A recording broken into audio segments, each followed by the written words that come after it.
Second year, विषय का नाम फार्माकोलॉजी, चैप्टर नंबर ये आपका 4 है।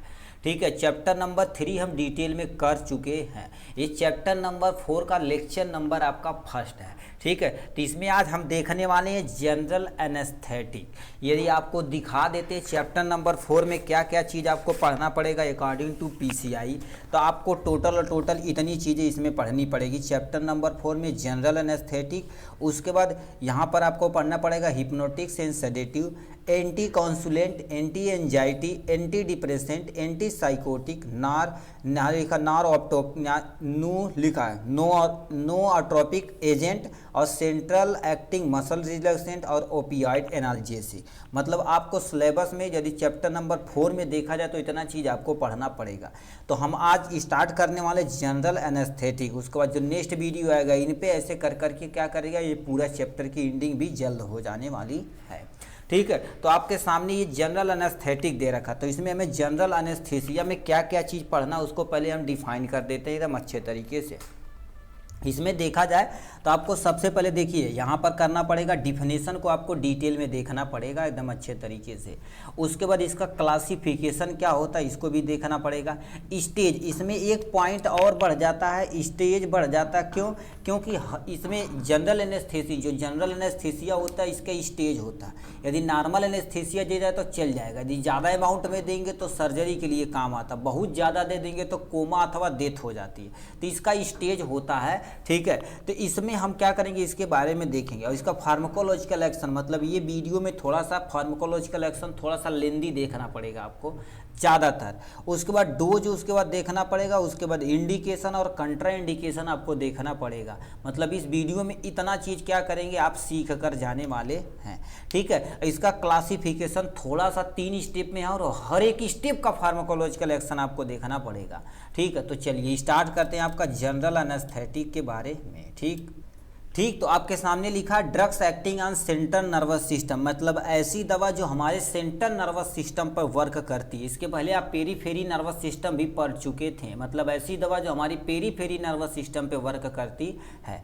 आज हम इसमें देखने वाले सेंट्रल नर्वस सिस्टम, मतलब चैप्टर नंबर 4 में जितने भी आप ड्रग्स पढ़ेंगे, जितनी भी बीमारियाँ पढ़ेंगे उसके अकॉर्डिंग जितने भी ड्रग्स पढ़ेंगे सब कुछ आपको क्या करेगा, सेंट्रल नर्वस सिस्टम के अंतर्गत आने वाला है। तो इसमें सबसे पहला स्टार्ट करते हैं हम जनरल एनेस्थेटिक के बारे में। ठीक, तो आप इसे ध्यान से सुनिएगा। तो डिफिनेशन क्या लिखा है, यानी general anaesthetic are the CNS depressant होता है। मतलब ऐसी दवा, ऐसी जनरल एनेस्थीसिया क्या होती है जो हमारे पास सीएनएस डिप्रेसेंट होती है, मतलब सेंट्रल नर्वस सिस्टम में जो भी नर्व इंपल्स लेके जाती है उसे डिप्रेस कर देती है। डिप्रेस मतलब क्या कर देती, कम कर देती है। Which induce non awareness of all sensation and loss of pain होती, मतलब वहाँ से जो भी तुम्हारे पास क्या होगी मसल है, ठीक है, वहाँ पर जितने भी आपका सेंसेशन जा रहा है उसे क्या कर देगी, सिंपली ब्लॉक कर देगी।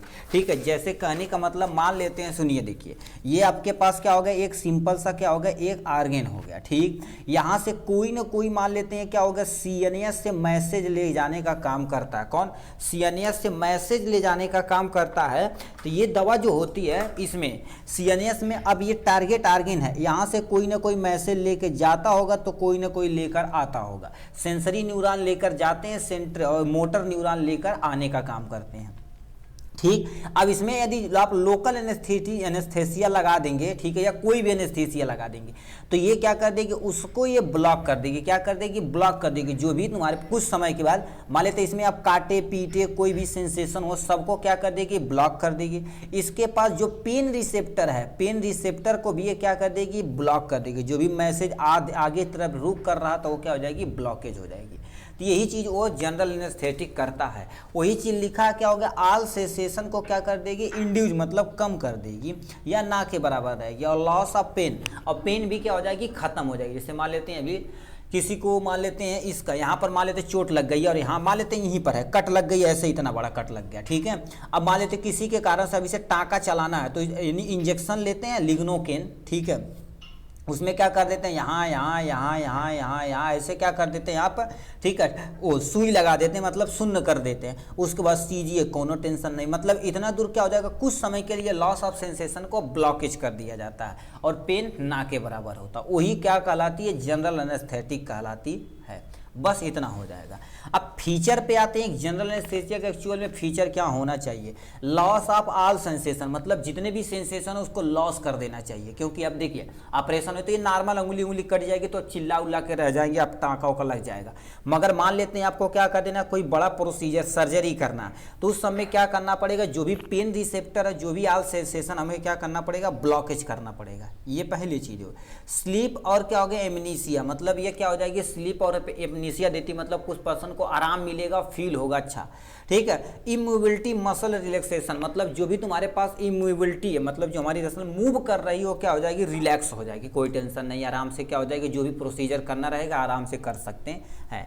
लिखा है यानी लिखा है abolition of the somatic and autonomic reflection होती है, जो हमें सोमैटिक सेल होते हैं, ठीक है, सोमैटिक सिंपल सा होते हैं, और ऑटोनोमिक नर्वस सिस्टम रिफ्लेक्शन होते हैं। जैसे रिफ्लेक्स एक्शन, मान लेते कोई आप सांप देखें तो आपके माइंड में आएगा भान भान से, उस समय माइंड वर्क नहीं करेगा, आपके शरीर के अंदर एक प्रोसेस होता है जिसे हम क्या बोलते हैं, रिफ्लेक्स एक्शन सुने होंगे, या रिफ्लेक्स एक्शन नहीं सुने होंगे तो रिफ्लेक्स आर्क सुने होंगे। यही वहाँ पर क्या कर देता है, वर्क करता, उसे क्या कर देता है, इमोबिलिटी, उसे ब्लॉकेज कर देता है। तो इतना फीचर हो जाएगा इनके बारे में। अब नीचे दे रखा भैया क्लासिफिकेशन के बारे में, यहाँ पर देखिए क्या रखा है, इसमें 3 में कैटेगराइज किया गया, इनहेलेशन एनेस्थीसिया और इंट्रावेनस एनेस्थीसिया और गैसेस एनेस्थीसिया, मतलब 3 स्टेप होते हैं। सबसे पहले इनहेलेशन में मतलब आपको मास्क लगा दिया जाएगा, उसके अंदर आपको क्या कर दिया जाएगा, जो भी एनेस्थीसिया उसको डाल दिया जाएगा, उसके बाद धीरे धीरे आपको सांस के अंदर जाएगा, आपको क्या हो जाएगी, लॉस ऑफ सेंसेशन खत्म हो जाने वाली है। तो इनहेलेशन के दौरान दे। इंट्रावेनस मतलब आईवी, मतलब इंजेक्शन लिया जाएगा, ये आपका जो नस दिख रही है इसी के अंदर इंजेक्ट कर दिया जाएगा, अपना काम हो जाएगा, ठीक है। तो ऐसे भी यहाँ पर कर सकते हैं इसके एग्जाम्पल। गैसेस स्टेट में मोस्टली गैस के रूप में लिया जाता है और उस एरिया में डाल दिया जाता है, तो इसमें नाइट्रस ऑक्साइड इसका एग्जाम्पल है। अब कैसे क्वेश्चन पूछेगा, कहेगा व्हाट इज जनरल एनेस्थेसिक और देन क्लासिफिकेशन, और इनहेलेशन एनेस्थेसिया का फार्माकोलॉजिकल एक्शन, इंडिकेशन और कंट्रा इंडिकेशन को आपको एक्सप्लेन करना पड़ेगा। तो ऐसे भी क्वेश्चन पूछ सकता है। एक क्वेश्चन अभी आपको दिखाएंगे, इसमें पूछा नाइट्रस ऑक्साइड के बारे में, कह दिया व्हाट इज जनरल एनेस्थेटिक क्या होती है, और नाइट्रस ऑक्साइड की फार्माकोलॉजिकल एक्शन को पूरा एक्सप्लेन करना है, ये लॉन्ग क्वेश्चन में आएगा, ठीक है। तो आपको डिफिनेशन लिखनी पड़ेगी, क्लासिफिकेशन, फिर इसे हेडिंग डाल के एक्सप्लेन करना पड़ेगा। इसमें कोई भी पूछा जा सकता है, ये तीनों इंपॉर्टेंट है। हम क्या करें, तीनों का फार्माकोलॉजिकल एक्शन और इंडिकेशन, कंट्रा इंडिकेशन, डोज वगैरह सब डिटेल में आपको बता देंगे आराम से, ठीक है। तो इसमें पहला एग्जाम्पल देखा जाए तो क्या होता है, इन्फ्लुरेंस होता है, और क्या होता है, यानी क्या होता है, डेस्फ्लुरेन होता है, हेलोथेन होता है, ईथर, ये सब इसके एग्जाम्पल हो जाएंगे। इंट्रावेनस एनेस्थेसिक के अंतर्गत आता है देखा जाए तो यहाँ थियोपेंटेन सोडियम आता है, डाइजाफार्म इसका एग्जाम्पल हो जाएगा। और गैसियस एनेस्थेटिक में आता है नाइट्रस ऑक्साइड, ये आपके पास क्या हो जाएगा, नाइट्रस ऑक्साइड आपका एग्जाम्पल हो जाएगा यहाँ से। तो इतने आपके पास हो गए क्या, एग्जाम्पल के जरिए आप इजीली देख सकते हैं। अब एक एक करके हम क्या क्या कर देते हैं, इन्हें एक्सप्लेन करते हैं, तीनों को हम एक्सप्लेन करेंगे। प्लीज़ आप थोड़ा सा लेंदी वीडियो होगा, मगर आप कॉन्सेंट्रेट होकर सुनेंगे तो आपका सारा कॉन्सेप्ट क्लियर हो जाएगा। उसके पहले हम थोड़ा सा देख लेते हैं यहाँ से stage and pharmacological action of anaesthetic, ठीक है। तो ये किस किस स्टेज में काम आता है, सबसे पहले दे रखा है फर्स्ट स्टेज में क्या होता है, स्टेज ऑफ एनाल्जेसिक, मतलब पहले स्टेज में दी जाती है आपको दर्द कम करने के लिए। जैसे अभी क्या बोले, अंगुली में चोट लग जाएगी तो उस समय एनेस्थीसिया दी जाती है, चोट जो भी पेन है, पेन को कम करने के लिए एज ए एनाल्जेसिक। तो इसमें क्या होगा, in this stage analgesic is develop होती है, ठीक। इसमें क्या होती है, पेशेंट एक्सपीरियंस और तुम्हारे पास ड्रा साइन और ऑडिटरी विजुअल हेलुसिनेशन होता है, मतलब इसमें ज़्यादा अमाउंट में यदि देंगे तो ज़्यादा दिक्कत होगी, मगर कम अमाउंट में इसमें दिया जाता है। इसमें क्या होता है, बिगिनिंग लॉस ऑफ कॉन्सेशन, मतलब कॉन्सेशन को लॉस कर देते हैं, रिलैक्सेशन, रिस्पायरिटी रीमेन नॉर्मल होती है, और क्या हो जाती है, मेनली लॉस ऑफ पेन, मतलब मोस्टली देखा जाए तो लॉस ऑफ पेन होता है। मतलब ये वर्ड आप लिखिएगा, ये वर्ड लिखे या न लिखे कोई टेंशन नहीं है, ठीक है। तो इतना वर्ड आपको, ये वाला वर्ड जरूर से जरूर लिखना है कि एनाल्जेसिक मतलब दर्द निवारक होता है। लास्ट में दे रखा सेकेंड स्टेज में स्टेज ऑफ एक्साइटमेंट, मतलब ये भी स्टेज आपका पूछा गया है, ठीक है, कह देगा, यानी लॉन्ग में नहीं पूछेगा, शॉर्ट में पूछ देगा स्टेज ऑफ यानी जनरल एनेस्थेटिक, तो आपको एक्सप्लेन करना पड़ेगा। या कहेंगे जनरल एनेस्थेटिया का 1 नंबर में 2024 में क्वेश्चन पूछा गया था, यानी स्टेज ऑफ जनरल एनेस्थेटिक, तो बोलेंगे 4 स्टेज में होते हैं, एनाल्जेसिक, एक्साइटमेंट होती है और सर्जिकल तुम्हारे पास एनेस्थेटिक होती है, और क्या हो जाती है, मेडुलो डिप्रेसेंट हो जाता है। तो इतना आपको केवल लिख देंगे तो 1 नंबर का क्वेश्चन बन जाएगा, ठीक है। तो इस स्टेज ऑफ एक्साइटमेंट में आते हैं, इसमें क्या होता है, in this stage patient is excited होता है, स्टिलिंग इन तुम्हारे पास सोइंग डिलीरेशन, मतलब इसमें स्टेज हो जाता है, मतलब खाना भयानक टाइप में क्या हो जाता है, उछलने लगता है। इरेगुलर रिस्पायरेशन, वो पर्सन क्या करेगा, सही से सांस भी नहीं ले पाएगा। और तुम्हारे पास हार्ट रेट और बीपी तुम्हारे पास क्या हो जाएगी, राइज कर जाएगी। और प्यूपिल तुम्हारे पास क्या हो जाएगा, जो प्यूपिल आँख की प्यूपिल वो डायलेट कर जाएगी, ठीक है, डायलेट मतलब चौड़ी हो जाएगी, ठीक। और इनवोल्ट्री यूरिनेशन होगा, मतलब आपके यूरिनेशन जो होगी, पेशाब जो रहेगी वो आपको अपने आप हो जाएगा, इसीलिए क्या होता है, उस पेशेंट को यूरिन बैग लगा दिया जाता है। तो इनवोल्ट्री यूरिनेशन होगा और डायलेट यानी पर डायलेट प्यूपिल डायलेशन हो जाएगी, यहाँ पर तो पहले बता दिए हैं, ठीक है। और लिखा तुम्हारे पास strangle for of the movement, मतलब जल्दी जल्दी आपका क्या होगा, जो भी आर्गन रहेगा जल्दी जल्दी मूव करने लगेगा। तो ये एक्साइटमेंट का स्टेज है, ठीक है, ये हो गया इनके बारे में। नेक्स्ट स्टेज में देखा जाए स्टेज ऑफ स्टेज 3 में देखा जाए स्टेज ऑफ सर्जिकल एनेस्थेटिक, मतलब इस स्टेज में आप क्या कर सकते हो, उस पर्सन के एनेस्थेसिया देकर आप सर्जरी कर सकते हैं। प्लेन यानी क्या होगा, प्लान फर्स्ट में रिस्पायरेटरी बिगिन रेगुलर होना चाहिए, प्यूपिल कॉन्ट्रैक्ट कराना है, और तुम्हारे पास क्या होगा, मसल टोन डिक्रीज कराना है, जैसे मसल टोन और मसल इस पास में जो होता है उसे क्या कर देना, कम कराना। थोरेसिस रिस्पायरेशन डिक्रीज मेनली जो होता है थोरेसिस रिस्पायरेशन होता है उसे क्या कर देना, कम कराना। और पेपिलरी साइज तुम्हारे पास क्या होगी, बीकम लार्ज, जो आपकी पेपिलरी होती है वो क्या हो जाती है, उसकी साइज इंक्रीज कर जाती है।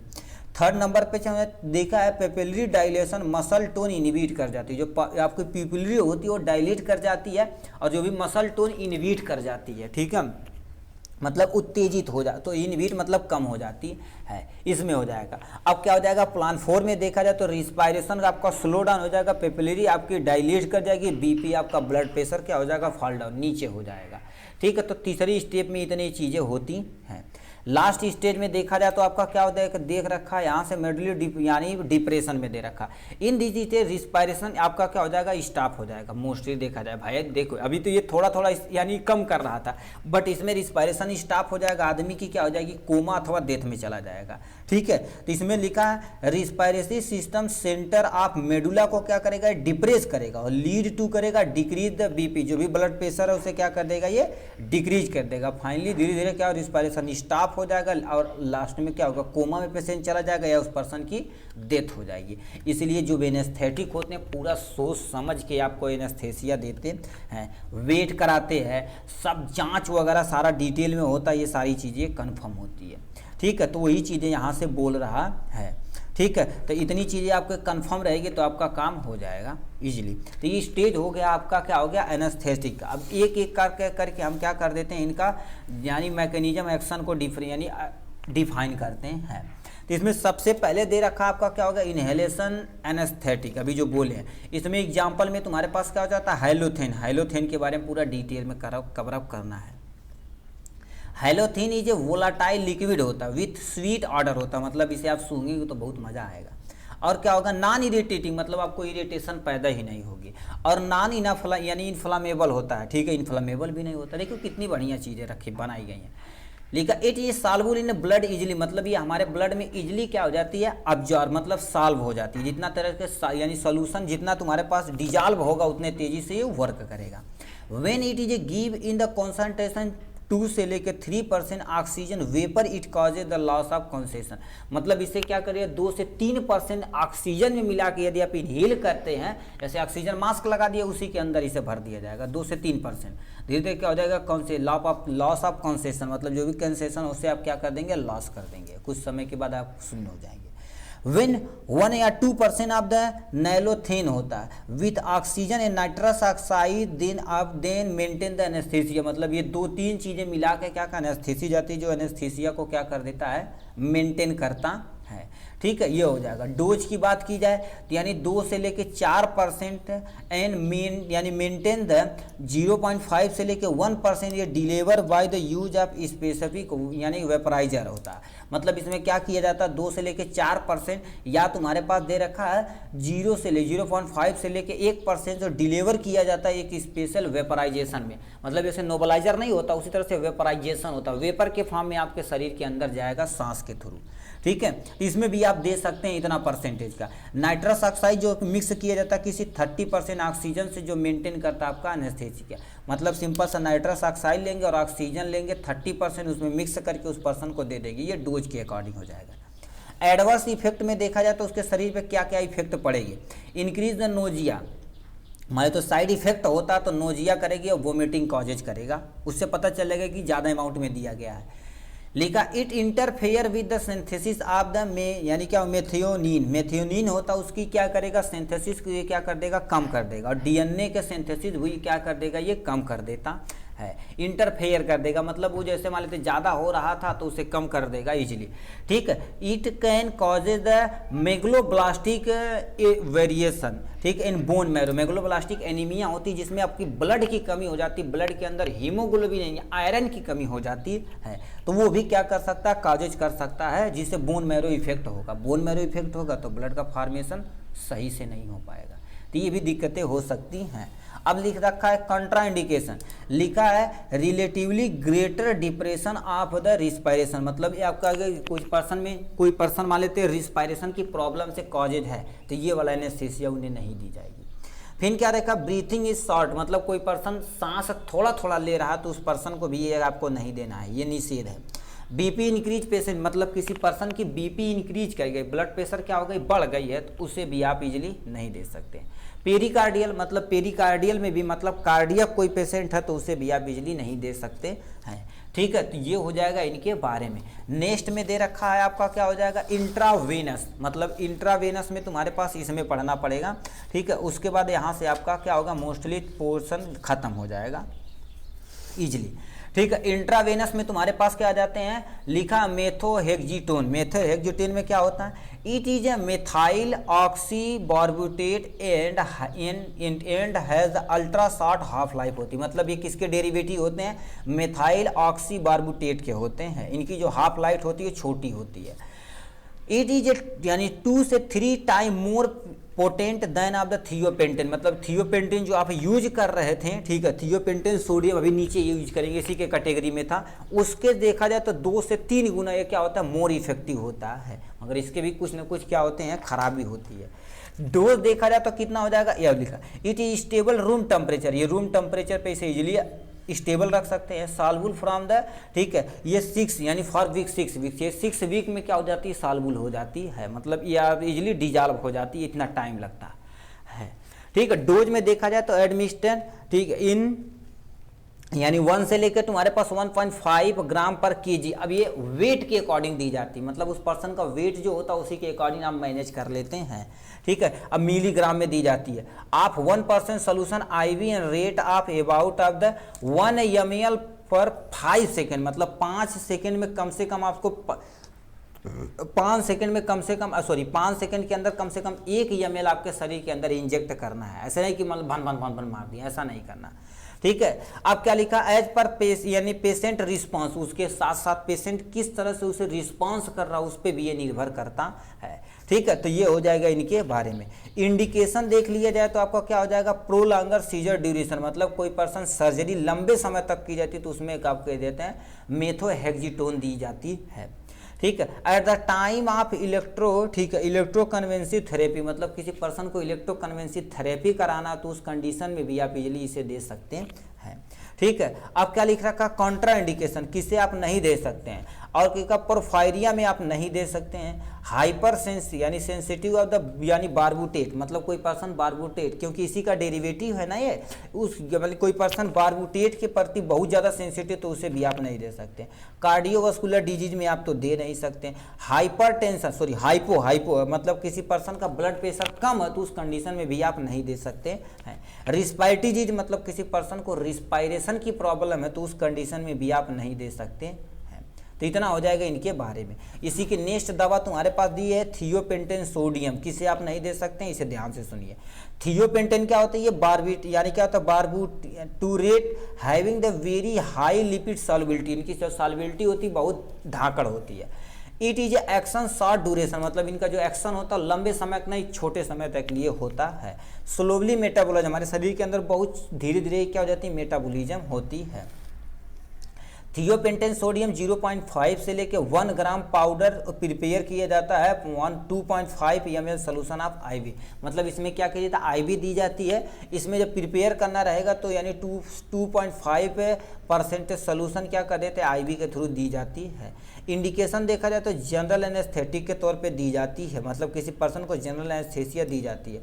और इमरजेंसी ट्रीटमेंट, किसी पर्सन को इमरजेंसी ट्रीटमेंट करना तो थियोपेंटान सोडियम आप इजीली दे सकते हैं, ठीक है। फ्रैक्चर यानी क्या होता है, रिडक्शन, मतलब क्या होता है, जैसे में किसी फ्रैक्चर यानी फ्रैक्चर हो गया तो उस कंडीशन में उसे सही सोजा टेढ़ा करना है तो उस कंडीशन में भी आप इजीली दे सकते हैं। कंट्राइंडिकेशन में क्या होगा, लीवर डिजीज, मतलब किसी पर्सन को लीवर प्रॉब्लम है तो उसे नहीं दे सकते हैं, हिपैटिक प्रॉब्लम में यानी दे सकते हैं, किसी भी नहीं दे सकते हैं। एडिशन डिजीज, मतलब क्या होता है, एडिशन डिजीज जो रहता है उस कंडीशन में भी आप उस पर्सन को नहीं दे सकते हैं, ठीक। और क्या लिखा, सीवियर हार्ट डिजीज, मतलब किसी पर्सन को कार्डियक प्रॉब्लम यानी हार्ट प्रॉब्लम है तो उस भी आप नहीं दे सकते हैं। तो इतना हो जाएगा इनके बारे में। नेक्स्ट में लिखा कीटामाइन, इसी में दे रखा कीटामाइन, यहाँ से दे रखा एक ड्रग्स का नाम है कीटामाइन, इस पे भी बारे में थोड़ा सा एक्सप्लेन कर देते हैं। लिखा ketamine it is a chemical derivative of the phenyl, यानी फिनाइल एक्लिडीन होता है, ठीक है, यानी क्या होता है, डीन होता है। कीटामाइन एंटागोनिस्ट ऑफ द किसमें होता है, नामाडीन रिसेप्टर होता है, ठीक है, NMAD रिसेप्टर होता है, ठीक है। इस पे भी ये क्या करते थे, इफेक्ट करते हैं। फिर डोज में देखा जाए तो 1 से लेके 4 mg पर kg, मतलब किसी पर्सन को देना है तो क्या करने, वेट के माने तो कोई पर्सन 100 किलो का है तो उसी के अकॉर्डिंग हमें देना, मान लेते एक किलो के अकॉर्डिंग ये दिया गया है। स्लो IV वंस, मतलब एक बार IV के थ्रू इसे आपको क्या करना पड़ेगा, देना पड़ता है।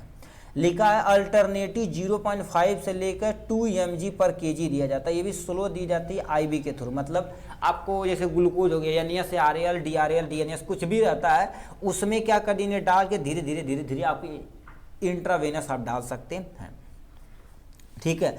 अब लिख रखा है इंडिकेशन, इंडिकेशन में हमारे पास क्या लिखा है, लिख दिया है डिप्रेशन ऑफ बर्निंग, मतलब किसी पर्सन को आप बर्न हुआ हो तो उस कंडीशन में भी दे सकते हैं। रेडियो एक्टिव प्रोसीजर में भी आप इजीली दे सकते हैं। माइनर आर्थोपेडिक, मतलब क्या होता है, आर्थोपेडिक मतलब जैसे किसी पर्सन को छोटा ऑपरेशन हो रहा है उसके कंडीशन में भी दे सकते हैं। और क्या लगा, मैरो सैंपलिंग, मतलब किसी पर्सन को बोन मैरो निकालना रहेगा, रीढ़ की हड्डी से नहीं निकालते हैं एक सैंपल, उसमें भी क्या करना देना पड़ता है। डेंटल प्रोसीजर, मतलब किसी पर्सन को डेंटल का ऑपरेशन करना है तो उस कंडीशन में भी इसे देना पड़ता है, ठीक। तो इन कंडीशनों में आप इजीली दे सकते हैं। कंट्राइंडिकेशन देखा जाए तो हाइपर क्या होता है, लिखा सीवियर हाइपरटेंशन कोई पर्सन है तो उसे भी आप नहीं दे सकते हैं, ठीक है। कंजेस्टिव हार्ट फेलियर है जिसे हम क्या बोलते हैं, CCF के नाम से जाना जाता है तो उसे में भी आप नहीं दे सकते हैं।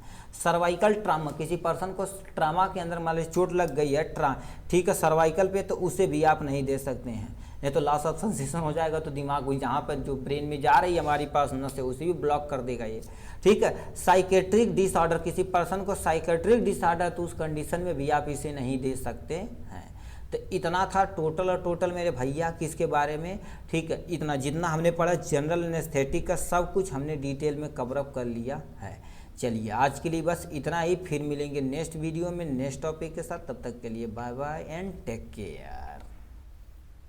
जय हिंद मेरे डियर साथी, मैं आपका साथी विकास और आज हम देखने वाले हैं D pharma second year pharmacology chapter number आपका ये है, ठीक है। कितना नंबर चैप्टर है भाई, चैप्टर नंबर 4 है, ठीक है। इसमें चैप्टर नंबर 4 में हम बहुत सारी चीज़ें कवर कर चुके हैं। Chapter number 2, chapter number 1, chapter number 3 को हम एकदम से फिनिश कर चुके हैं।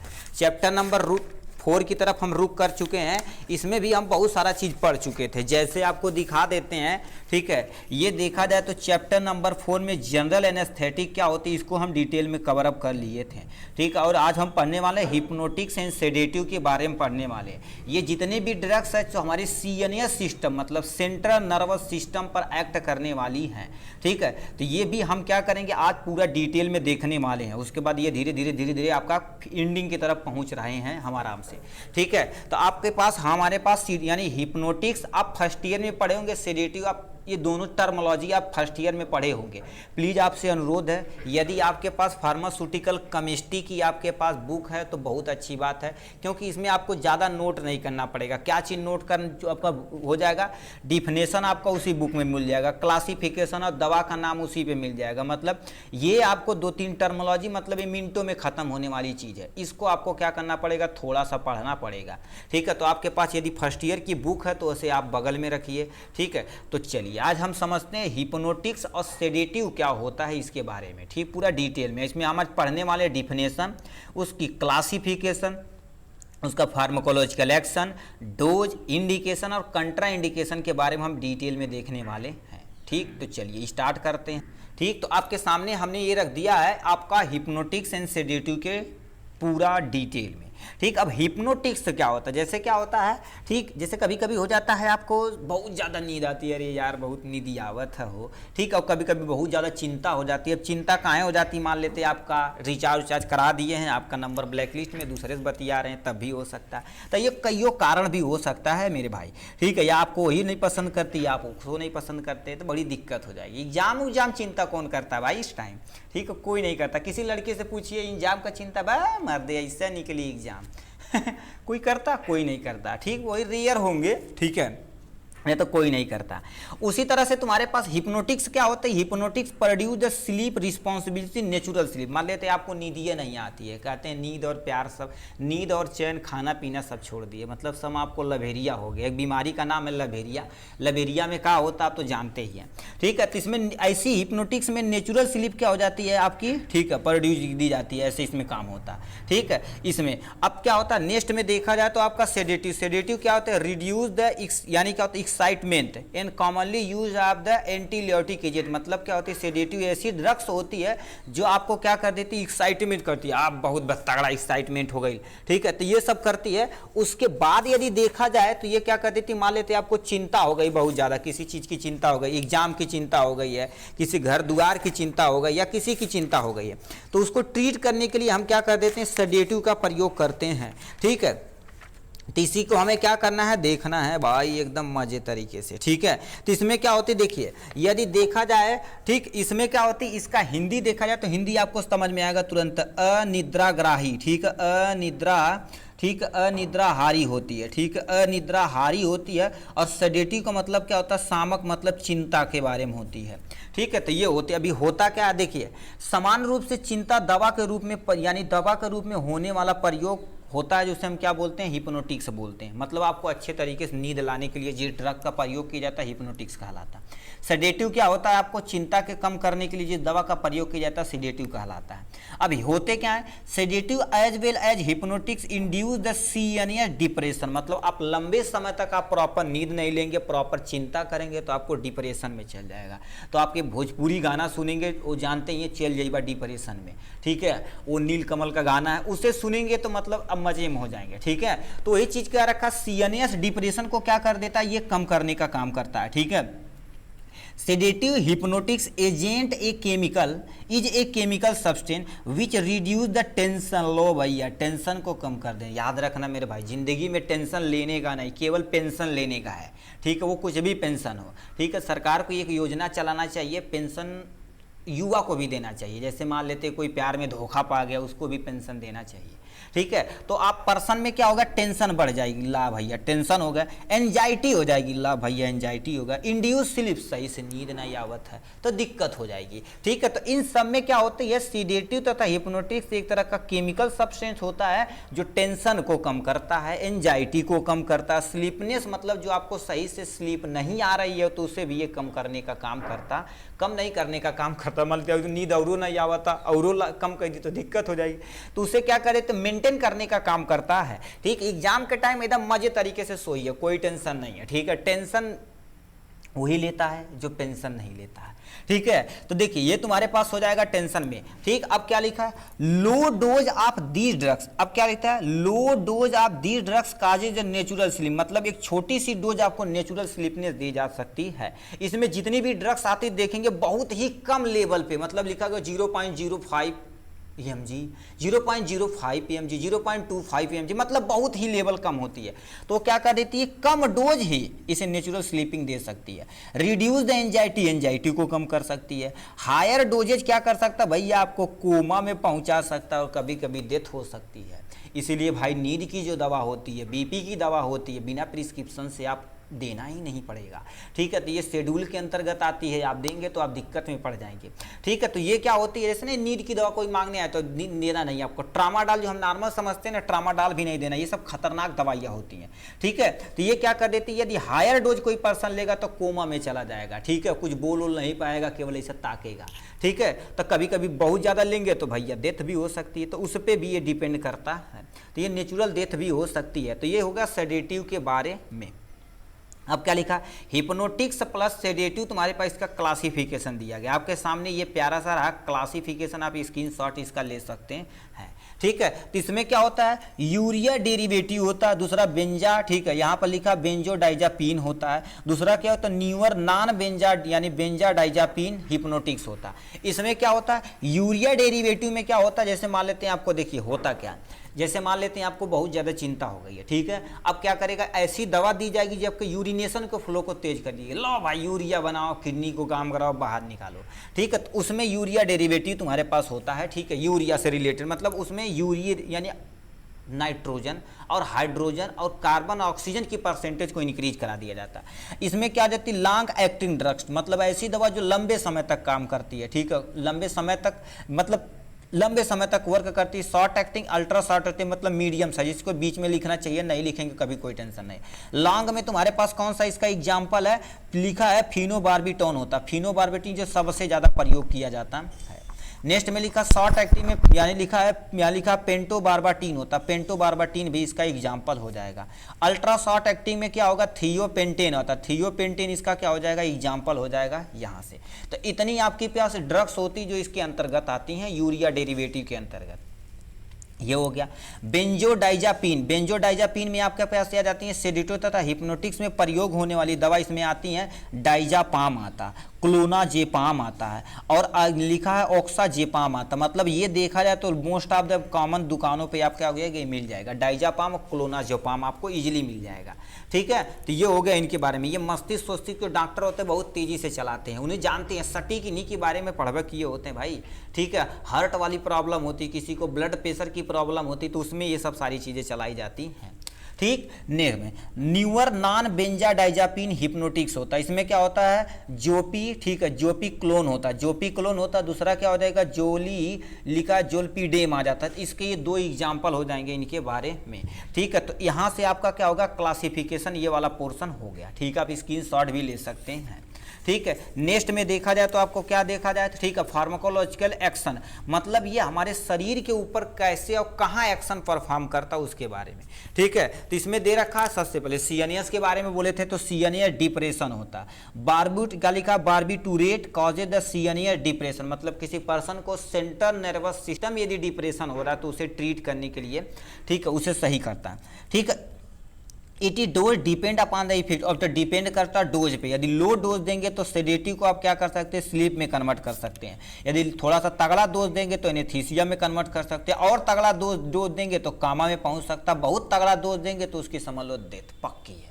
ठीक है, तो इनके बारे में ये हो गया यहाँ से, मतलब वो डोज पे डिपेंड करता है। वो सब एनेस्थीसिया एक्सपर्ट होते हैं जो क्या कर देते हैं, देते हैं। ठीक है, देखिए एनेस्थीसिया भाई बहुत ही एक कॉम्प्लिकेटेड चीज़ है, मतलब उनके लिए तो कॉम्प्लिकेटेड नहीं है। हम सब लोग अपने ही सामने देखें, बहुत सारे एनेस्थीसिया आप सही से नहीं दे पाएंगे तो आदमी की डेथ हो जाएगी, ऑपरेशन के दौरान ही डेथ हो जाती है। ठीक है, तो ये बहुत ही जरूरी होता है एनेस्थीसिया वाले पोर्शन पे। ठीक है, तो ये हो गया इनके बारे में। नेक्स्ट में देखा जाए तो आपको क्या हो गया यहाँ से, ठीक है।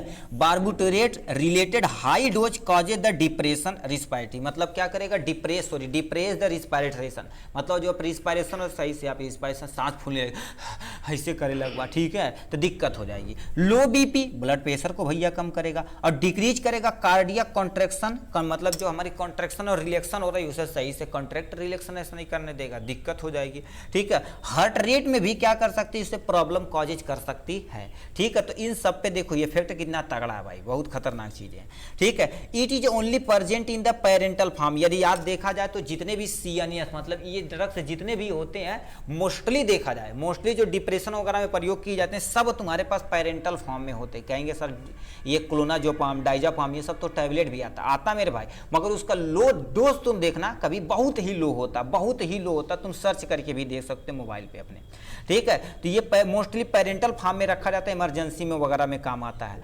बेंजोडाइजापिन, बेंजोडाइजापिन क्या होता है, selective CNS which produce the sedative, anxiety relief, natural sleep, suppress seizure, मतलब किसी पर्सन को मिर्गी आ गई उसके दौरान, रिड्यूस द मसल टोन, मान लेते मसल स्पास्म हो गया या मसल टोन हो गया, उस कंडीशन में प्रयोग किया जाता है, ठीक। अब देखिए इतनी सारी चीज़ों को क्या कर देता, अकेले मेंटेन करता, हिप्नोटिक एंड सेडेटिव है। याद रखना भाई, जिंदगी में कभी भी चिंता न करना, चिंता हमारी आयु को खाती है, पढ़ने में आपको क्या कर देगी, दिक्कत कर देगी, जो हमारा न्यूरॉन होता है वो क्षय होने लगता है, ठीक है। तो इसलिए कभी भी जिंदगी में चिंता नहीं, हमेशा मस्त रहिए और खुश रहिए, ठीक है। और अपने अगल बगल जितने भी रहिए खुशियाँ बांटते चलिए, दुख तो दुनिया देने के लिए प्रेजेंट है मेरे भाई, आप कभी खुशियाँ किसी के सामने बांटे, खुशियाँ लड़की नहीं जी, खुशी मतलब हैप्पी, ठीक है, वो बांट के कभी देखिएगा आपको बहुत ही मजा आने वाला है, ठीक है। तो ये हो गया नेक्स्ट के बारे में। नेक्स्ट देखा जाए तो आपको क्या हो जाएगा, यहाँ से देखा जाए उस ड्रग्स की डोजिंग कैसे की जाती है, आपको भैया याद नहीं रहेगा डोजिंग,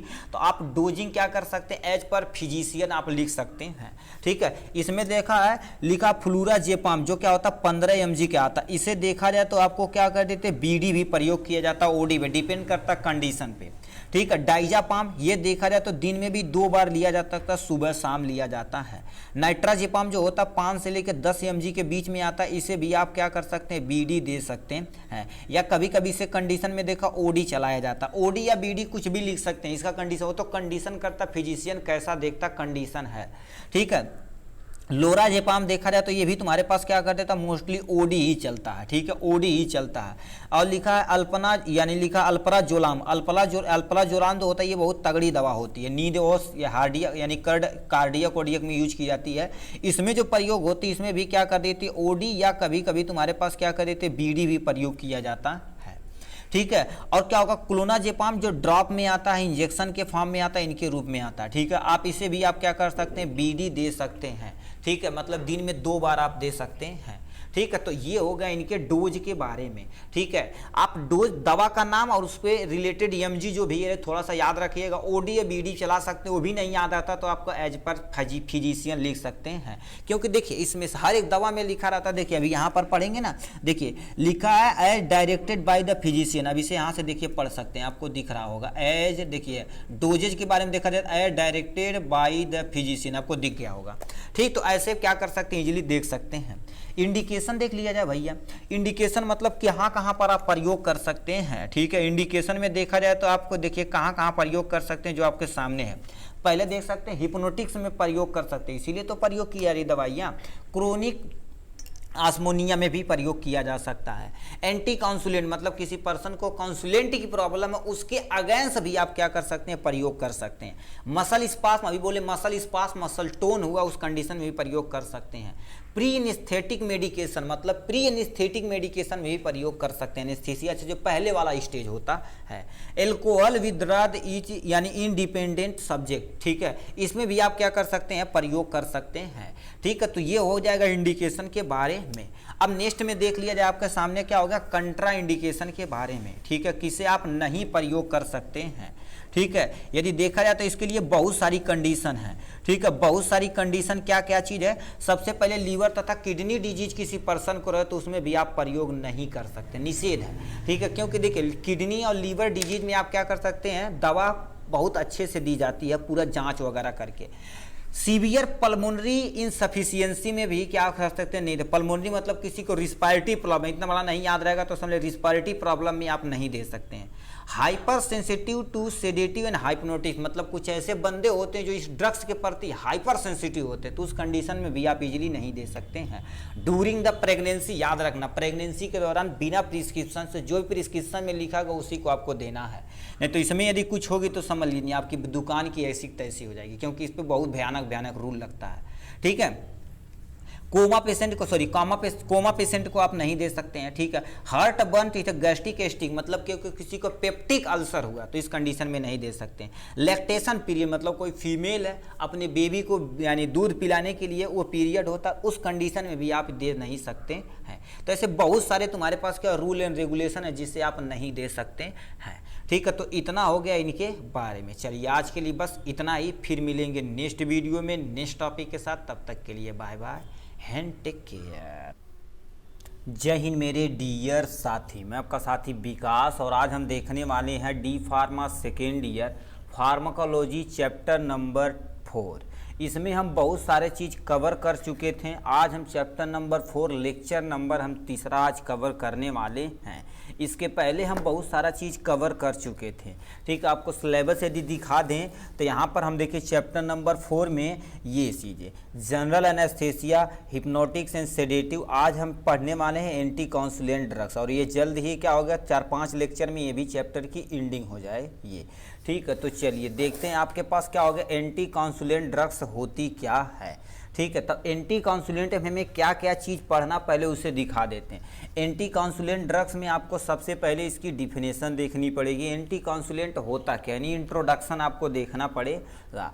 उसके बाद इसका क्लासिफिकेशन क्या होता है इसको भी हमने डिटेल में आपको देखना पड़ेगा, और क्लासिफिकेशन के बाद उस ड्रग्स का मैकेनिज्म एक्शन क्या होती है, मतलब हमारे शरीर पे कहाँ और कैसे वर्क करती है उसको देखना पड़ेगा। उसके बाद आपका यानी आता है पोर्शन डोज, मतलब कौन सी दवा कितने डोज में दी जाती है और कितने टाइमिंग में दी जाती है, इसे भी हम कंसीडर करेंगे इस वीडियो में। उसके बाद आपको पढ़ना पड़ेगा इंडिकेशन, मतलब किस बीमारी में आप इस दवा को दे सकते हैं। उसके बाद कंट्रा इंडिकेशन आता है, ऐसी कौन सा कंडीशन है जहां पर इस दवा का प्रयोग नहीं कर सकते हैं, मतलब जैसे कुछ दवा ऐसे होती है कि अच्छा ये बीमारी है तो ये बीमारी में आप ये दवा नहीं दे सकते हैं। ठीक है, तो इन सबको हम आज डिटेल में देखने वाले हैं, वीडियो में अंत तक बने रहिए। ठीक है, तो सबसे पहले समझते एंटी काउंसुलेंट ड्रग्स क्या होती है। उसके पहले आप वर्ड से समझिए एंटी काउंसुलेंट क्या होता है, उसके पहले आप एंटी काउंसुलेंट से पहले आप समझिए काउंसुलेंट क्या होता है। आप सुने होंगे मिर्गी, सुने होंगे ना। ठीक, मिर्गी के प्रति जो अगेंस्ट, मतलब ऐसी दवा जो मिर्गी के अगेंस्ट यूज की जाती है उसी को हम क्या बोलते हैं, एंटी काउंसुलेंट ड्रग्स बोलते हैं। क्या बोलते हैं, एंटी काउंसुलेंट ड्रग्स बोलते हैं। अब इसमें होता क्या है, जैसे आपका सेंट्रल नर्वस सिस्टम है, क्या सेंट्रल नर्वस सिस्टम, ब्रेन में कोई भी डिसऑर्डर हो जाता है, मान लेते तुम्हारे पास क्या हो गया, ये आपके क्या पास क्या हो गया, स्पाइनल कार्ड हो गया। ठीक है, इसके जस्ट ऊपर आपका क्या पास हो गया, ये आपका ब्रेन हो गया, क्या हो गया, ब्रेन हो गया। सेंट्रल नर्वस सिस्टम में ब्रेन और स्पाइनल कार्ड क्या होते हैं आपके इंक्लूड होते हैं। ठीक है, ठीक, ये दो चीज़ इंक्लूड होते हैं। बट हमारे शरीर के अंदर क्या होता है, ब्रेन में जो नर्व इम्पल्स जा रही थी किसी भी कारण से वो क्या होगा, नर्व इम्पल्स क्या हो जाती है, ब्लॉक हो जाती है, तो उस पर्सन को क्या आ जाती है, मिर्गी आ जाती है। क्या आ जाती है, मिर्गी आ जाती है। वो कारण कई हो सकता है, उसके लिए एक्सपर्ट होते हैं न्यूरो सर्जन, ठीक है, न्यूरो फिजिशियन वगैरह, वो सब देखते हैं कि किस पोर्सन पे एमआरआई वगैरह करा के किस पोर्सन पे ब्लॉकेज हुई है, या किस पोर्सन पे इनका जो हमारे पास नर्व इम्पल्स जा रही है वो ब्लॉकेज हो रहा है, नर्व सप्लाई नहीं हो पा रही, उसके कारण वो अपना जानते हैं। तो इसमें क्या होती है, जो भी तुम्हारे पास ब्रेन पे मैसेज जा रहा है वो सही से नहीं जा पाता तो उस पर्सन को मिर्गी आ जाती है। क्या आ जाती है, मिर्गी आ जाती है। तो उसी के अगेंस्ट जो दवा का प्रयोग की जाती है उसी को हम एंटी काउंसुलेंट ड्रग्स बोलते हैं। ठीक है, तो यहाँ पर लिखा क्या हो गया, anti convulsant drugs are also known as anti epileptic या anti seizure drugs. Anti seizure मतलब, सीजर मतलब मिर्गी, इसे कितने नाम से जाना जाता है, एंटी इपिलेप्टिक या एंटी सीजर ड्रग्स के नाम से भी जाना जाता है। They are use for the adequate controlling a managing serious disorder, मतलब ये ऐसी दवा होती है जो हमारे शरीर के अंदर सीएनएस यानी सेंट्रल नर्वस सिस्टम पे जो भी डिसऑर्डर है उससे मैनेज करने के लिए या कंट्रोल करने के लिए इस दवा का प्रयोग किया जाता है, उसी को हम एंटी काउंसुलेंट ड्रग्स बोलते हैं। ठीक, नेक्स्ट पॉइंट में क्या लिखा, anti convulsant suppress the rapid and excessive firing of nerves which start a seizure, मतलब जब आपको मिर्गी आती तो स्टार्टिंग केस में देखा जाए किसी पर्सन को तो बहुत तेज झटका आता, फिर पूरी शरीर क्या हो जाती है, ऐंठन की टाइप में हो जाती है। तो उसे क्या कर देता है, उस जो नर्व इम्पल्स वहाँ से जा रही है बहुत तेजी से, उसे क्या कर देता है, सप्रेस कर देता है। ठीक, अकॉर्डिंग टू WHO के अकॉर्डिंग देखा जाए तो क्या होती है, condition having a tendency for recurrent seizure due to the disorder of brain cell in term of epilepsy. मतलब इपिलेप्सी एक्चुअल में WHO के अकॉर्डिंग क्या होती है, एक ऐसी कंडीशन होती है जिसमें रिकरेंट सीजर, मतलब कभी जाता है कभी नहीं जाता, जो भी नर्व इम्पल्स है करंट के फॉर्म में जाता है, इलेक्ट्रिक इम्पल्स के फॉर्म में, वो कभी जाता है कभी नहीं जाता है। ठीक है, ड्यू टू डिसऑर्डर, उस डिसऑर्डर के कारण ब्रेन सेल में मैसेज नहीं जा पाती, तो उस कंडीशन को हम क्या बोलते हैं, इपिलेप्सी बोलते हैं। क्या बोलते हैं भाभी, इपिलेप्सी, भाभी नहीं भैया एपिलेप्सी मतलब क्या होते हैं, मिर्गी होती है। क्या होती है एपिलेप्सी, नहीं समझ में आता है, नहीं तो आप लप्सी समझ जाएंगे तो दिक्कत हो जाएगी। ठीक है, इसमें क्या होती है, मिर्गी होती है। ठीक है, epilepsy form A group of disorder mainly affect the nervous system. ये क्या होती है, ग्रुप ऑफ डिसऑर्डर होती है, एक नहीं कईयों कारण से हो सकती है। ठीक है, मिर्गी वाले पेशेंट को देखा जाए तो प्रॉपर मेडिसिन चलती रहती है, उनके अपने हेल्थ और तुम्हारे पास टाइम टू मैनेजमेंट, मतलब फूड को कैसे खाना, खाने का जो टाइमिंग मैनेजमेंट होता है वो सबसे सटीक होना चाहिए। ठीक है, और टाइम जो दवा होती है उसे स्किप आप न करिए, तो वो सब देखेंगे, लंबे समय तक उसे हम क्या कर सकते हैं, सप्रेस कर सकते हैं। तो ये लिखा है इतना बारे में। ठीक है, तो कोई सर जी कहेंगे इतना बड़ा डिफिनेशन तू लिखा देला, हम लिखब का, कोई टेंशन नहीं।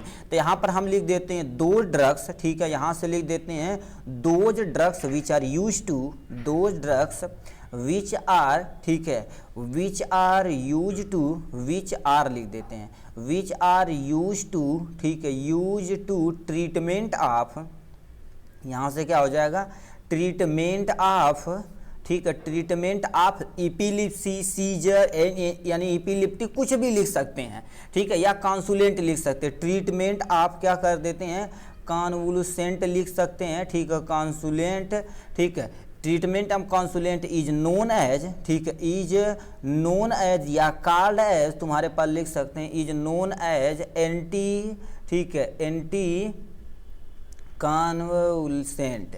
ठीक है, यहाँ से क्या हो जाएगा, कॉन्सुलेंट ड्रग्स बोलते हैं, इज कॉल्ड, ये भी आप समझ गए, ये डिफिनेशन आप वहाँ से लिखिए। मतलब ऐसी दवा जो कॉन्सुलेंट के अगेंस्ट वर्क की जाती है, उसके ट्रीटमेंट के लिए प्रयोग की जाती है, उसी को एंटी कॉन्सुलेंट ड्रग्स बोला जाता है। तो ये हो गया इनके इंट्रोडक्शन के बारे में। अब इसका क्लासिफिकेशन आपके सामने यहाँ से दे रखा। क्लासिफिकेशन को देखा जाए तो कितने में डिवीजन किया गया, टोटल 6 में डिवीजन किया गया है।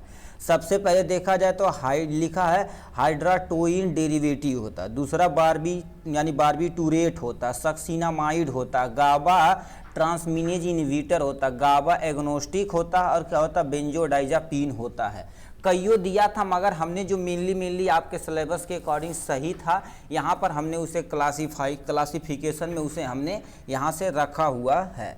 ठीक है, सही से दिख नहीं रहा, दिख रहा है एक्चुअल में। ठीक है, तो इतने में टोटल कैटेगराइज किया गया। बुक में देखेंगे तो टोटल 10 है, आप इतना ही केवल लिखेंगे तभी सफिशियंट है। तो केवल और केवल हमने 6 लिखा, जो बहुत ही इंपॉर्टेंट है, और इस ड्रग्स का ज़्यादा यूज किया जाता है, उसी को हमने कंसीडर किया है। दोबारा बोल लेते हैं, हाइड्राटोन डेरिवेटिव होता है, बार्बिटूरेट होता है, सक्सिनामाइड होता है, दूसरा क्या हो गया, नेक्स्ट में देखा जाए गाबा ट्रांसमिनेज इनहिबिटर, गाबा एग्नोस्टिक होता है, बेंजोडाइजापीन होता है। तो यहाँ पर इसने से क्या हो जाएगा, एग्जाम्पल हो जाएंगे इसके बारे में।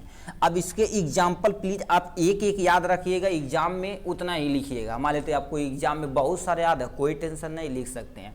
कहेगा मान लेते हैं एंटी कॉन्सुलेंट ड्रग्स होती क्या, उसका क्लासिफिकेशन, मार्फोलॉजिकल एक्शन तथा इंडिकेशन या कंट्रा इंडिकेशन, केवल ये 3-4 पूछा जाता है। तो हाइड्राटोन डेरिवेटिव में तुम्हारे पास क्या हो जाएगा, यहाँ पर यानी फिनाइलटोन हो जाएगा, मेथाटोइन हो जाएगा, इसका 2 एग्जाम्पल हो जाएगा। बार्बिटूरेट में देखा जाए फिनोबार्बिटोन हो जाता है, और क्या जाता है, पिरिमिडोन हो जाता है, इसका 2 एग्जाम्पल यहाँ से है। सक्सिनामाइड में तुम्हारे पास क्या हो जाएगा, सक्सीजिमाइड हो जाता है, इसका एग्जांपल ये हो जाएगा। अब गाबा ट्रांसमीनेज इनहिबिटर में क्या होता है, सोडियम वल्फोरेट हो जाता है, जो सबसे ज़्यादा प्रयोग किए जाने वाला ये है। गाबावेट्रिन हो जाता है, जो ये भी सबसे ज़्यादा प्रयोग किए जाने वाला ये है। उसके बाद तुम्हारे पास गाबा एग्नोस्टिक में देखा जाए तो गाबापेंटीन होता है, गाबापेंटीन ये भी प्रयोग किया जाता है। और बेंजोडाइजापिन जो होता है ये रेयर कंडीशन में प्रयोग किया जाता है। मान ले तो उस पर्सन को सीजर आ रहा है, मिर्गी आ रही है, उसके बाद उसे लंबे समय तक नींद ही नहीं आ रही, नींद नहीं आएगी तो हमारा नर्वस सिस्टम जो है सही से वर्क नहीं कर पाएगा, यानी डिस्टर्ब हो जाएगी, तो अगेंस्ट चांस हो जाएगा कि इसे मिर्गी आएगी। तो उस कंडीशन में डाइजापाम दी जाती है, लोराजेपाम दी जाती है, क्लोनाजेपाम दी जाती है। तो इतना तुम्हारे पास क्या होगा, विथ एग्जाम्पल यहाँ से हमने छाप दिया यहाँ से। अब इसका फार्माकोलॉजिकल एक्शन देखा जाए तो आपके सामने यहाँ हो गया उस दवा का, यानी फार्माकोलॉजिकल एक्शन मतलब कहाँ कैसे प्रयोग किया जाता है। तो इसमें सबसे पहले दे रखा है एंटी काउंसुलेंट में आप प्रयोग कर सकते हैं। एंटी काउंसुलेंट क्या होती है, जो हमारा सीएनएस होता है, क्या होता है, सीएनएस सिस्टम होता है, ठीक है। यानी सीएनएस सिस्टम में के अंतर्गत क्या जाते हैं, ब्रेन आते हैं, ठीक है, ब्रेन आते हैं, और प्लस में तुम्हारे पास कौन से आते हैं, स्पाइनल कार्ड आते हैं, ठीक है, स्पाइनल कार्ड आते हैं। इन दोनों को क्या करेगा, उस पे जाके ये एंटी काउंसुलेंट ड्रग्स, इनसे जो भी नर्व इंपल्स आती है उसे क्या कर देगा, ये सप्रेस नहीं करेगा, इंक्रीज करा देगा, ठीक है, इंक्रीज करा देगा उनके नर्व इंपल्स को, इंक्रीज करा देगा उनको, यानी जो भी आपके पास क्या होगी नर्व इंपल्स है उसे क्या कर देगा, इंक्रीज करा देगी, जिससे वो जल्दी से जल्दी क्या होगी, फ्लो होके जो भी मैसेज है ब्रेन तक पहुंचा सकें इजीली। एंटी इपिलेप्टिक यही सेम टू सेम काम किया जाता है। एंटी सीजर में आप क्या कर सकते हैं, यही सब इतना चीज़ें, मतलब ये तीनों देखा जाए तो एक्चुअल में क्या होता है, ये सीएनएस पर ही वर्क करते हैं, ठीक है। तो इतना हो जाएगा इसमें। अब क्या लिखा है phenytoin is a not to global CNS depression, मतलब क्या होता है, जो ये होता है, ये जो दवा होती है किसकी कैटेगरी के अंतर्गत आती है, इसके कैटेगरी के अंतर्गत आती है। इसमें देखा जाए तो आपको ग्लोबल जो होता है, ठीक, इजिली सीएनएस डिप्रेशन में वर्क करता है। और क्या कहते हैं कि कोई पर्सन ज़्यादा ओवरडोज काजेज, मतलब कोई पर्सन देखो किसी को दवा दीजिए तो सोचेगा यार 2-3 दवा एक ही खा लें, तो प्लीज़ आप ये सब न करिएगा। ये सब दवा से यदि मजाक किए तो समझ लिया आपकी डेथ पक्की है। तो उस पर्सन का जो होगा बीपी होगा, सीएनएस क्या होगा, सब कुछ क्या हो जाएगा, डिप्रेशन, वो सब क्या हो जाएगा, आपका रिड्यूज हो जाएगा, ठीक है, डिप्रेशन बढ़ जाएगा, और आपकी बीपी क्या हो जाएगी, ब्लड प्रेशर क्या हो जाएगी, सिंपली क्या हो जाएगी, ब्लड प्रेशर रिड्यूज मतलब कम हो जाएगी। उस पर्सन को क्या होता है, यदि ज़्यादा अमाउंट में कर लेगा तो ये तो क्या हो जाएगा, कोमा में जा सकता है, और कभी कभी क्या हो जाती है, इसकी डेथ भी हो सकती है। तो इतना चीज़ें क्या हो सकती हैं, आप इजीली देख सकते हैं, ठीक है। इतना हो जाएगा इनके बारे में। और देख लेते हैं यहाँ से क्या दे रखा, डोज दे रखा है और इंडिकेशन, मतलब इस दवा का कितना डोजिंग प्रयोग की जाती है, उसके बाद यहाँ से देख लिया जाए। तो डोजिंग में तुम्हारे पास क्या हो गया, फेनाटोइन आ जाता है, जो 100 से लेके यानी 50 से लेके 100 mg बीडी दी जाती है। यदि कोई छोटा बच्चा है तो लेके 5 से लेके 8 mg ओडी एक टाइम दी जाती है, ठीक है। ये आपको मान लो तो डोजिंग नहीं याद रहेगा तो आप mg याद रखिएगा। और mg देखा जाए तो ये फिजिशियन प्रिस्क्राइब करते हैं उसकी कंडीशन को देखकर, ठीक है। और फिनोबार्बिटोन होता है, ये भी प्रयोग किया जाता है। सोडियम वॉल्पोरेट होता है, जो यानी 400 लेके 600 mg TDS दे जाती है, यदि एडल्ट रहेगा तो 3 टाइम दी जाती है एक दिन में, और कोई बच्चा रहे तो ओडी या बीडी प्रोवाइड किया जाता है 10 यानी 15 से लेके 30 mg। और क्या होगा, लिखा कार्बाजे, ठीक है, कार्माजेपिन होता है, जो 200 से लेके 300 TDS चलाई जाती है। चिल्ड्रन में देखा जाए तो आपका देखा जाए तो 15 से 20 mg दी जाती है। गाबापेंटीन आपके नर्व इंपल्स में कोई प्रभाव पड़ता तो उसे देने में किया जाता है गाबापेंटीन को, जो हमारे पास क्या हो जाए 300 से लेकर 600 mg एज पर रिक्वायरमेंट दी जाती है। इसमें वो दी जाती है गाबापेंटीन और मेथाइकोबालामीन का एक मिक्सर होता है, उस पर्सन को जिसमें सही से उसकी नस नहीं काम ब्लॉकेज हो जाती है उसमें दी जाती है। क्लोनाजेपाम उस पर्सन को सही से स्लीपिंग में दिक्कत हो रही है तब, तो उसमें 0.5 से लेकर 5 mg बीडी, 0.02 से लेकर 0.2 mg ओडी या बीडी आप दे सकते हैं। तो इनके बारे में डोजिंग के बारे में हो जाएगा इजीली। नेक्स्ट में देख लिया जाए इंडिकेशन, किसमें आप प्रयोग कर सकते हैं। और क्या लिखा, फेनाटोइन यूज टू इपिलिप्सी, मतलब फेनाटोइन किसमें, इपिलिप्सी मतलब मिर्गी में प्रयोग किया जा सकता है। कभी कभी इसे क्या डिजिटैलिस में प्रयोग किया जाता है, जिस पर्सन को एरिथमिया होती है उस कंडीशन में प्रयोग की जाती है। ठीक, और फिनोबार्बिटइन भी इसके में प्रयोग किया जा सकता है।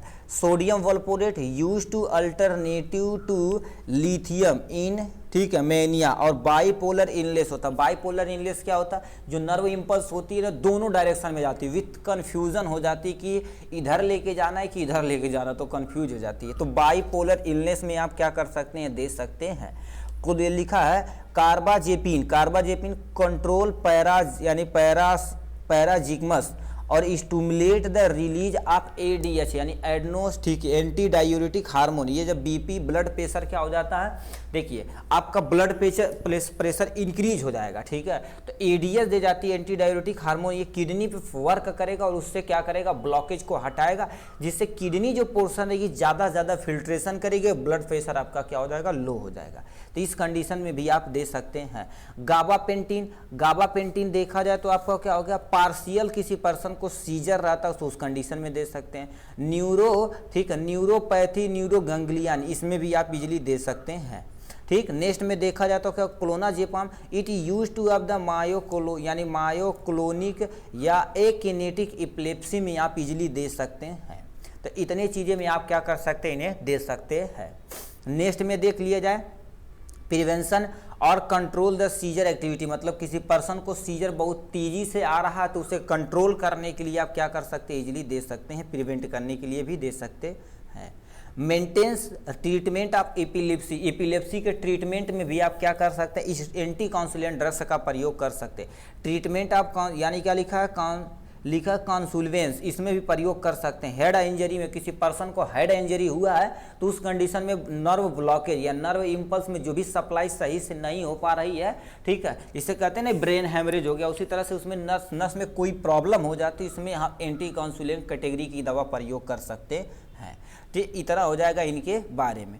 नेक्स्ट में देख लिया जाए कंट्रा इंडिकेशन, किसमें आप इस दवा का प्रयोग नहीं कर सकते हैं। इसमें सबसे पहले दे रखा साइनस ब्रैडिकार्डिया, इसमें आप प्लीज़ नहीं दीजिएगा, नहीं तो आपको दिक्कत हो जाएगी। साइनो आर्टेरियल ब्लॉकेज, मतलब क्या, यशयन जो नोड होता है आपका हार्ट के अंदर, जैसे दो नोड होता है, एबी नोड और यशयन नोड, तो यशयन नोड जो तुम्हारे पास होता है उसमें यदि ब्लॉकेज है तो आप नहीं दे सकते हैं। नहीं तो ब्लॉकेज होगा, ये ब्लड प्रेशर को क्या करेगा, बढ़ाएगा, जैबा नहीं करेगा ब्लड, दिक्कत हो जाएगी। ड्यूरिंग द प्रेगनेंसी के दौरान आप प्लीज इसे नहीं दे सकते। लैक्टेशन, मान लेते कोई फीमेल है, ठीक है, प्रेग्नेंट बेबी बर्न की है और वो लैक्टेशन पीरियड में है, मतलब अपने बेबी को यानी दूध पिला रही है, तो उस कंडीशन में यदि देंगे तो पहले मदर के अंदर जाएगा, फिर मदर से बेबी के अंदर जाएगा, तो बेबी के अंदर तगड़ा इफेक्ट कॉजेज कर सकता है। तो इस कंडीशन में भी आप नहीं दे सकते हैं। किसी पर्सन को लीवर डिजीज, मतलब लीवर डिजीज मतलब क्या होता है, जिस कंडीशन को हम क्या बोलते हैं, हेपेटिक प्रॉब्लम होती है, ठीक है, हेपेटिक प्रॉब्लम होती है, तो उस कंडीशन में भी आप नहीं दे सकते हैं। बोन मैरो डिप्रेशन, मतलब बोन मैरो डिप्रेशन ऑलरेडी है, अब ब्लड का फॉर्मेशन तो सही से होगा नहीं, तो उसमें भी आप नहीं दे सकते हैं। किडनी प्रॉब्लम, यदि मान लेते किसी पर्सन को रीनल प्रॉब्लम रहे, क्या प्रॉब्लम रहे, रीनल प्रॉब्लम रहे, तो उस कंडीशन में भी आप नहीं दे सकते हैं, क्योंकि अभी पढ़े थे, ठीक, ये क्या कर देता है, एडीएच यानी एंटी डायरेटिक हार्मोन को मेंटेन करता। आप बताओ, यानी इसमें दे देंगे तो मेंटेन ही नहीं कर पाएगा, आपकी किडनी फेल हो जाएगी, आदमी की डेथ हो जाएगी। तो इतना तुम्हारे पास क्या था, किसके बारे में हमने देख लिया, एंटी काउंसुलेंट ड्रग्स के बारे में पूरा डिटेल में। तो इतना हमने क्या कर दिया, इसमें देखिए कवर कर लिए हैं जो भी चीज़ें थीं। चलिए आज के लिए बस इतना ही, फिर मिलेंगे नेक्स्ट वीडियो में नेक्स्ट टॉपिक के साथ। तब तक के लिए bye bye and take care. जय हिंद मेरे डियर साथी, मैं आपका साथी विकास, और आज हम देखने वाले हैं डी फार्मा सेकेंड ईयर का चैप्टर नंबर 4। चैप्टर नंबर 4 में देखा जाए तो ये लेक्चर नंबर आपका कितना है, 4 है, ठीक है। इसके पहले हम बहुत सारा चीज़ कवर कर लिए थे। आपको सिलेबस यदि दिखा दे तो हम जनरल एनेस्थेटिक चैप्टर नंबर 4 में कवर कर चुके थे, यानी हिप्नोटिक्स एंड सेडेटिव, एंटी काउंसुलेंट, ये आपका चैप्टर 4 का लेक्चर नंबर 4 है, एंटी काउंसुलेंट ड्रग्स, ठीक है, सॉरी एंटी काउंसुलेंट ड्रग्स हो गया। एंटी एंजाइटी ड्रग्स के बारे में हाथ देखने वाले हैं एकदम डिटेल में, ठीक है। तो एंटी एंजाइटी ड्रग्स क्या होती है इसके बारे में हम देखने वाले हैं, ठीक है। और देखने वाले हैं, बता देते हैं आपको यानी एंटी एंजाइटी ड्रग्स में आपको क्या क्या चीज़ पढ़ना पड़ेगा। एंटी एंजाइटी ड्रग्स में सबसे पहले इसकी डिफिनेशन, और इसके बाद इसका क्लासिफिकेशन, और इसके बाद इसका फार्माकोलॉजिकल एक्शन देखनी पड़ेगा आपको। उसके बाद क्या होगा, डोजिंग क्या होती है इसके बारे में, इंडिकेशन क्या होती है इसके बारे में, और कंट्रा इंडिकेशन के बारे में हमको डिटेल में देखना पड़ेगा। ठीक है, इतना चीज़ हम देखेंगे तो आपका एंटी एंजाइटी ड्रग्स होती क्या है। तो अब हम देखते हैं एंटी एंजाइटी ड्रग्स के बारे में। ठीक है, तो एंटी एंजाइटी ड्रग्स 2 वर्ड्स यानी 3 वर्ड से डिराइव किया। ड्रग्स मतलब क्या होती है, दवाई मेडिसिन, तो आप जानते हैं। 2 वर्ड लिखा, एंटी और एंजाइटी। उसके पहले हम एंजाइटी को समझ लेते हैं।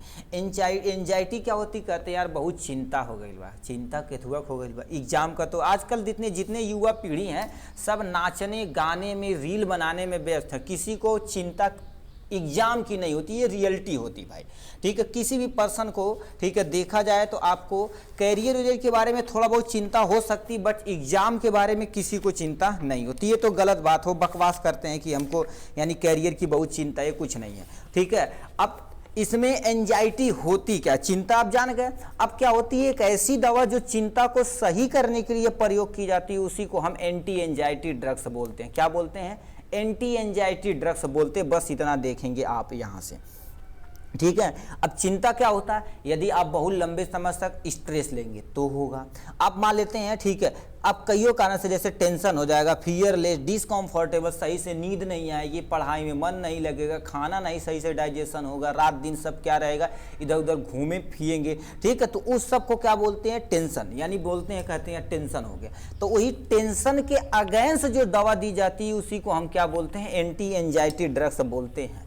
अब लिखा क्या हो गया, the anti-anxiety drugs which are used for the controlling effect of stress को कम करने के लिए, and feeling of discomfort, tension, fearless, लिखा है एक्टिविसेशन ऑफ, यानी कि लिखा है untoward event dysphoria in patient which यानी nervous mild depression is state. मतलब क्या होता है, सिंपल सा, इतना बड़ा डिफिनेशन नहीं याद रखिएगा, सिंपल सा क्या बोल देते हैं, देखिए सिंपल सा ये लिखिएगा, 2 drugs which are use to treatment of anxiety is known as anti anxiety drugs. मतलब ऐसी दवा जो एंजाइटी के अगेंस्ट वर्क यानी प्रयोग की जाती है, उसे ट्रीटमेंट करने के लिए प्रयोग की जाती है, उसी को हम एंटी एंजाइटी ड्रग्स बोलते हैं। बस इतना याद रखना पड़ेगा।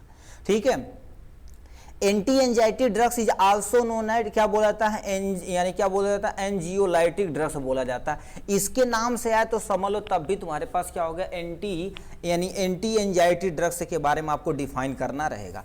ठीक है, तो इसे दूसरा नाम तुम्हारे पास क्या होता है, एंजियोलाइटिक ड्रग्स होती है। These agent produce skeletal muscle relaxation effect. ये क्या कर देती है, जो अभी हमारी स्केलेटल मसल होती है और नर्वस मसल होती है, क्योंकि ये सीएनएस पे वर्क करती है, जितने भी ये दवा पढ़ रहे हैं सब सीएनएस पे पढ़ रहे हैं, मतलब सेंट्रल नर्वस सिस्टम, उसे ये जाके क्या करेगा, कंट्रोल करेगा। जो भी हमारे पास क्या होगा, टेंशन रहेगा, डिसकंफर्टेबल, सही से नींद आ नहीं आ रही, इस सब क्या हो जाएगा, सही हो जाएगा, वही चीज़ ये प्रोड्यूस करती है।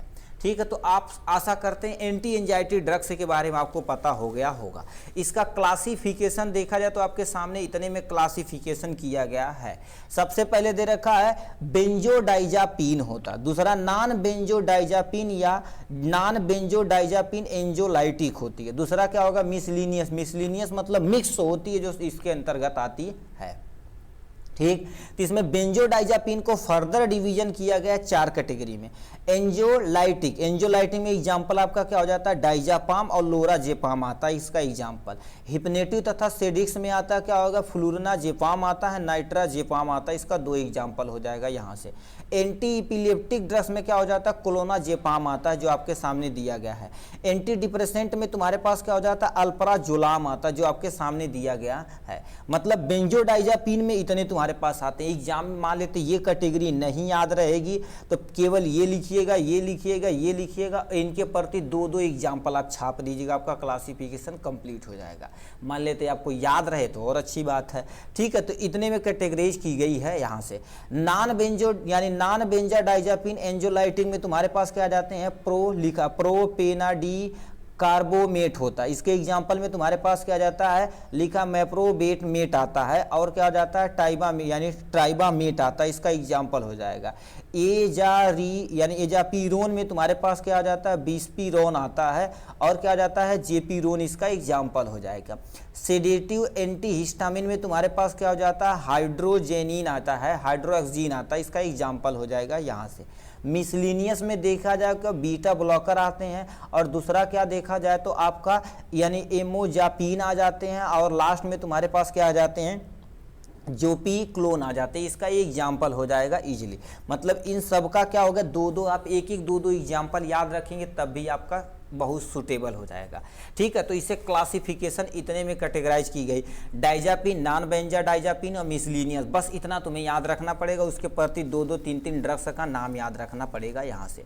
उसके बाद देखा जाए तो फार्माकोलॉजिकल एक्शन क्या होता है, मतलब उस जो ड्रग्स हम ये खा रहे हैं एंटी एंजाइटी ड्रग, हमारे शरीर को किस सिस्टम पे जाके अफेक्ट करती, मतलब किस पार्ट को जाके अफेक्ट करती, उसको देखेंगे।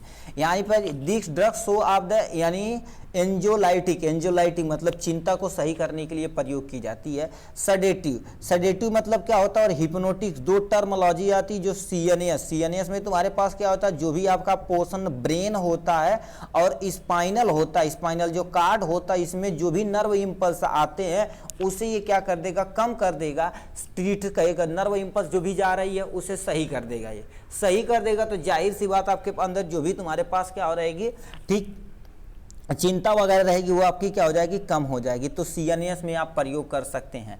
एंटी काउंसुलेंट में आप क्या कर सकते हैं, इस दवा का एक्शन देखा जाए तो एंटी काउंसुलेंट एक्शन पे परफॉर्म किया जाता है।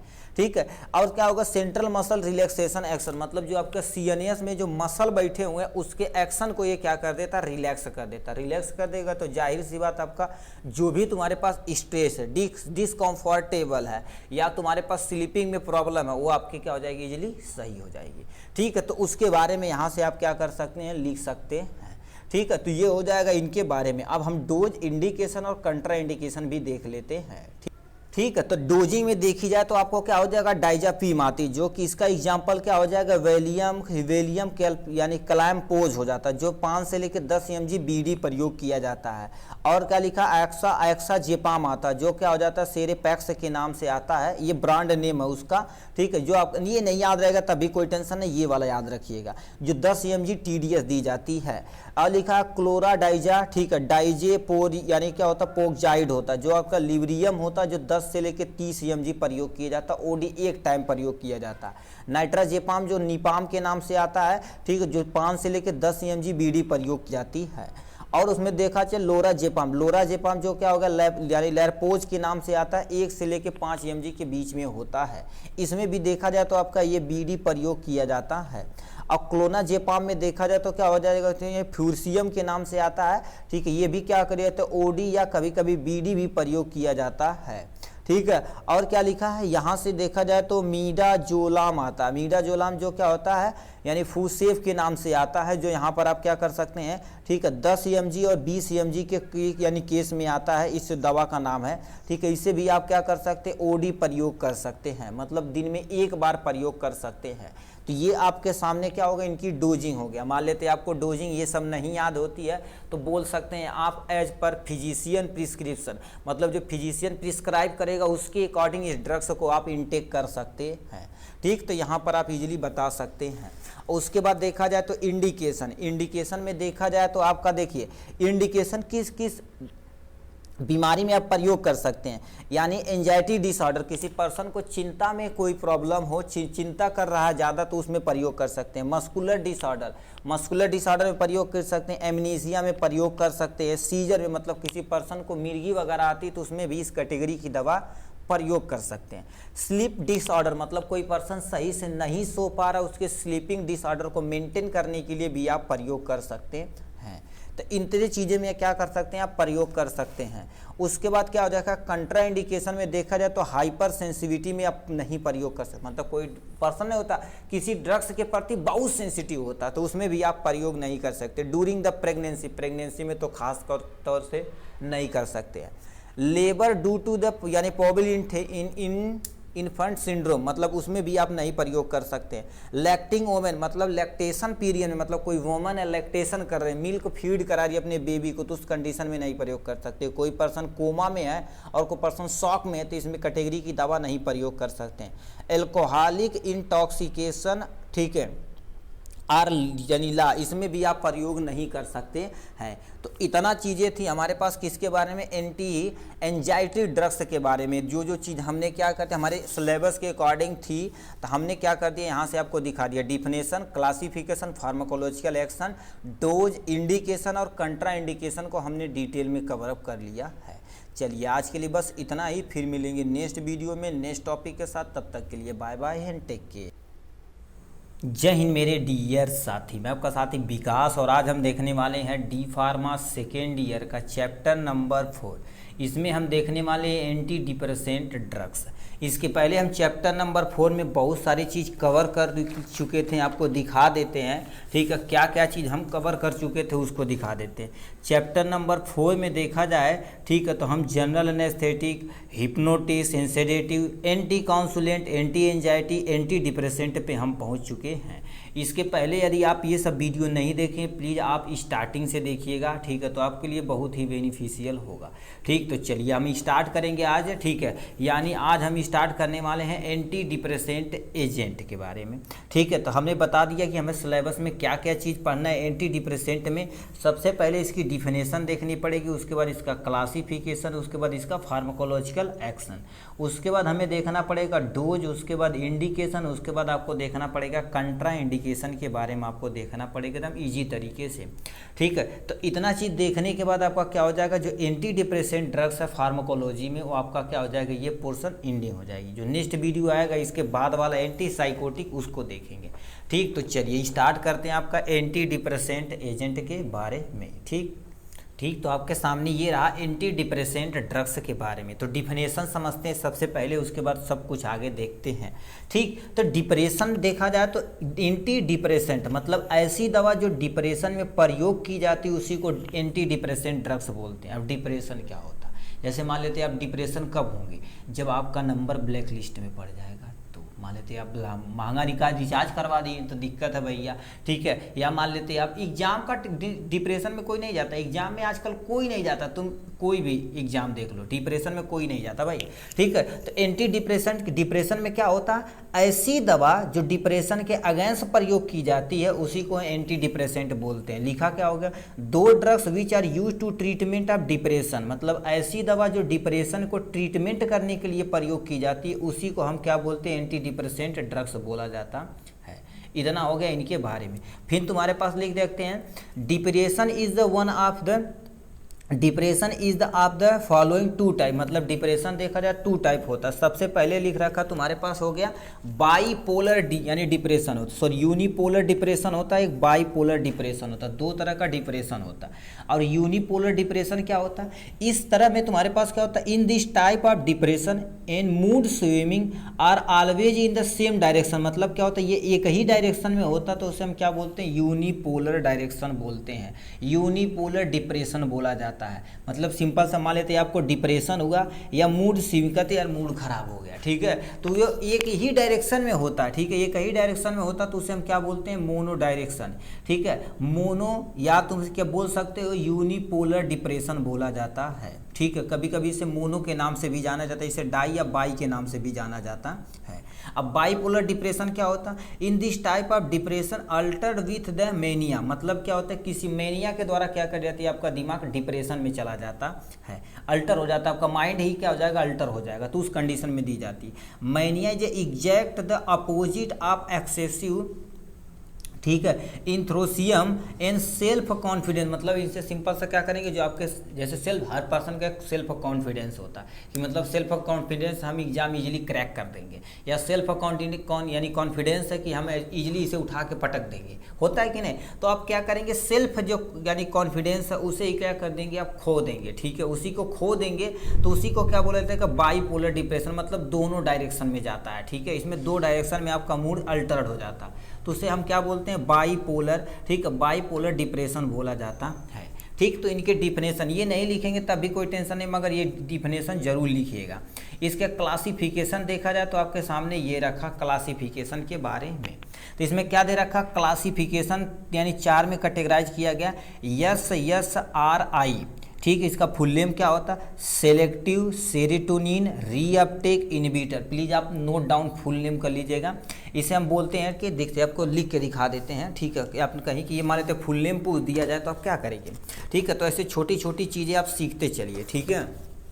आप देखिए यहाँ से देखा जाए तो SSRI ले लेते हैं, ये ड्रग्स होती है, ठीक है। ये ड्रग्स के अंतर्गत ये ऐसे ऐसे शॉर्ट नेम में ऐसे स्कूल में ऐसे शॉर्ट नेम में भी लिखवाया जाता है, ठीक है। इसमें ये सब ड्रग्स आती है। इसका फुल नेम क्या होता है, यस से तुम्हारे पास क्या हो जाता है, सिलेक्टिव होता है, क्या होता है आपके सामने सिलेक्टिव। दूसरे यार से क्या हो जाता है, एक सेरोटोनिन होता है, क्या होता है, सेरोटोनिन होता है, ठीक है। यहाँ से क्या हो जाएगा सेरोटोनिन, आर से क्या हो जाएगा रीअपटेक होता है, ठीक है। यहाँ से क्या हो जाएगा रीअपटेक, आई से तुम्हारे पास क्या हो जाता है इन, ठीक है। यहाँ से क्या हो जाता है इनहिबिटर हो जाएगा, ठीक है। इनहिबिटर ड्रग्स बोला जाता है।